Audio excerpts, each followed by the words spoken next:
Assalamualaikum warahmatullahi wabarakatuh. Perkenalkan, nama saya Setia Asofa dengan NIM 23011160797. Kali ini saya akan melaksanakan tugas ujian tengah semester manajemen bimbingan dan konseling. Yang pertama yaitu manajemen bimbingan dan konseling. Mengapa harus ada manajemen pada bimbingan dan konseling? Adalah dikarenakan untuk mendukung tercapainya layanan BK yang tentunya di dalamnya mengharuskan adanya pengorganisasian, sehingga setiap konselor wajib untuk bisa mengorganisir semua hal yang dibutuhkan. Selanjutnya adalah faktor internal dan eksternal yang mempengaruhi layanan BK. Faktor internal yang mempengaruhi yang pertama yaitu ada kompetensi konselor itu sendiri. Lalu yang kedua ada pekerjaan sebelumnya, yaitu durasi pada pekerjaan sebagai guru BK yang sebelumnya telah dilakukan, yang mana membuktikan bahwa pengalaman kerja akan menjadi pendukung faktor internal. Selanjutnya adalah bagaimana cara konselor tersebut merencanakan, melaksanakan, dan juga mengelola terkait layanannya. Selanjutnya tidak lupa oleh siswa yang memiliki motivasi diri.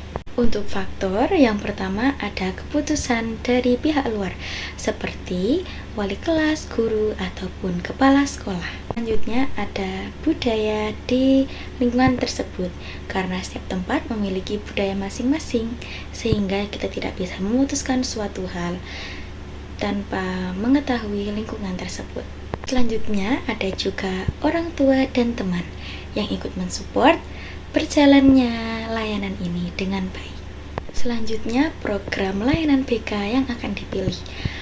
Sebelum melakukan pembuatan atau pemilihan program layanan ini, pastinya diperlukan sebuah tes untuk melihat kebutuhan apa yang dibutuhkan oleh siswa saat ini, yaitu dengan cara seperti need assessment, daftar cek masalah, dan sebagainya. Atau bisa juga melalui instrumen yang terbagi menjadi dua, yaitu instrumen teknik tes dan teknik non-tes.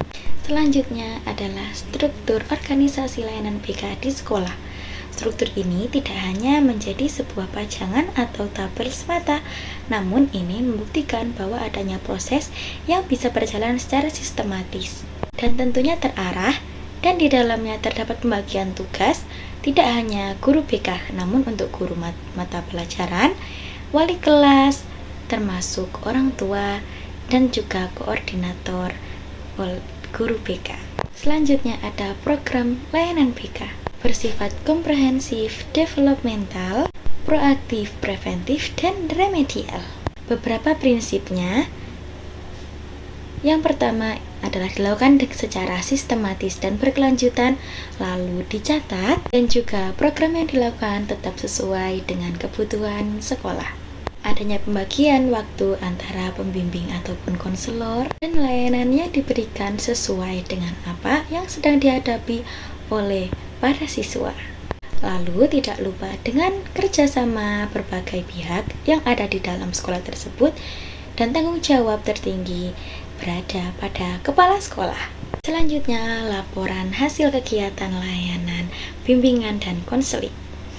Laporan tidak hanya dianggap sebagai pertanggungjawaban konselor, namun juga bisa dijadikan sarana untuk mengobservasi sebagaimana pelaksanaannya, apakah sudah sesuai dengan yang diinginkan ataupun belum, sebagai sarana evaluasi.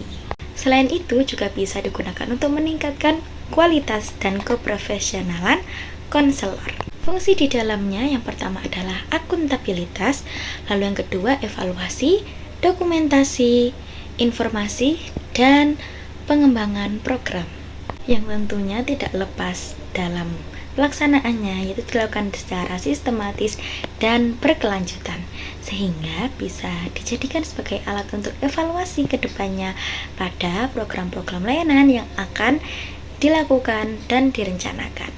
Sekian dari saya, Setia Asofa. Terima kasih. Wassalamualaikum warahmatullahi wabarakatuh.